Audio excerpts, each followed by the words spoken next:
pagi jemaat yang terkasih di dalam Tuhan.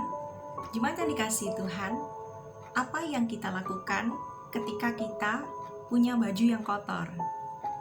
Tentu satu hal yang akan kita lakukan dan kita kerjakan adalah kita akan bergegas untuk membersihkan baju yang kotor itu supaya baju yang kotor yang kita punya itu menjadi bersih. Demikian di dalam kehidupan kita hari-hari ini. Saat ini kita tidak tahu, ya, sebagian besar kita mengalami begitu banyak kesulitan. Terkadang apa yang kita pikirkan seringkali mungkin tidak sesuai dengan kebenaran akan firman Tuhan. Atau bahkan kita sudah sedang meragukan Tuhan. Mengapa Tuhan tidak menjawab doa-doa kita ketika kita di dalam kesulitan? Mengapa Tuhan tidak menjawabnya? Sehingga kita berusaha mungkin dengan pikiran kita mencoba untuk mencari alternatif yang lain selain kita percaya dan bersandar kepada Tuhan. Mungkin kita mencari orang-orang pintar, mencari orang-orang yang kita merasa bisa membantu dan menolong kita. Bahkan kita mencari orang-orang yang bisa dikatakan semacam paranormal, ya, atau orang-orang pintar. Tidak tahu apa yang kita lakukan.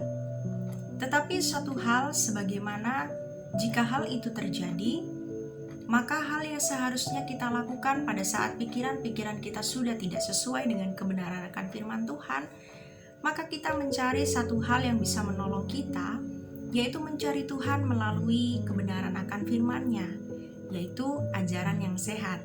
Kita bersama-sama akan belajar dari kebenaran firman Tuhan di dalam 1 Timotius pasalnya yang keempat, ayatnya yang ketujuh. Tetapi jauhilah tahayul dan dongeng nenek-nenek tua, latihlah dirimu beribadah.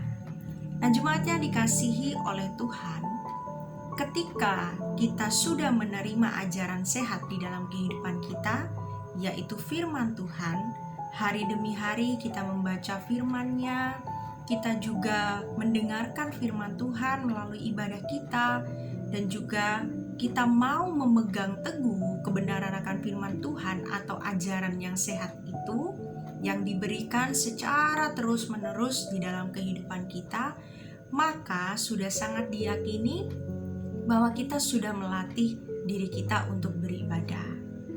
Nah, jemaat yang dikasihi oleh Tuhan, salah satu kuncinya kita melatih diri kita beribadah kepada Tuhan adalah dengan menerima ajaran yang sehat atau kebenaran akan firman Tuhan, dan kita juga memegang firman Tuhan tersebut di dalam kehidupan kita.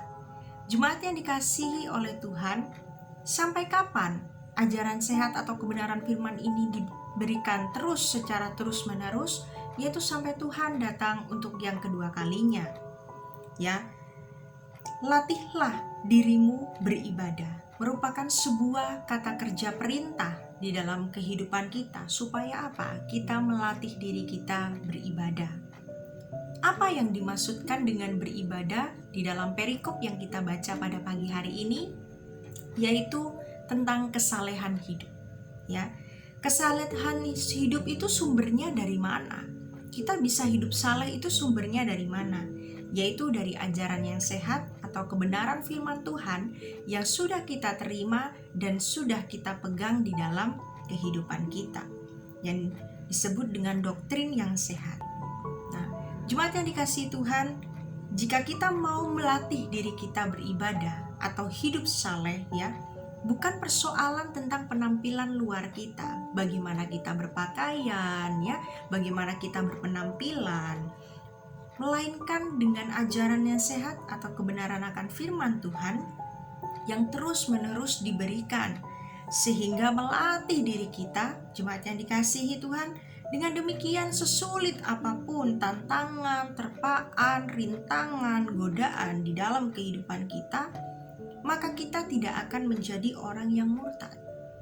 Artinya bahwa kita tidak mengikuti roh-roh penyesat atau ajaran-ajaran setan, dan pikiran-pikiran kita dikembalikan lagi kepada kebenaran akan firman Tuhan. Oleh karena itu, marilah jemaat yang dikasihi Tuhan, kita terus mendekatkan diri kepada Tuhan, kita terus belajar kebenaran akan firman Tuhan, menerima firman-Nya, dan terus memegang akan firman-Nya. Kiranya kita sudah melatih hidup kita untuk beribadah kepadanya, yaitu hidup di dalam kesalehan. Tuhan Yesus memberkati.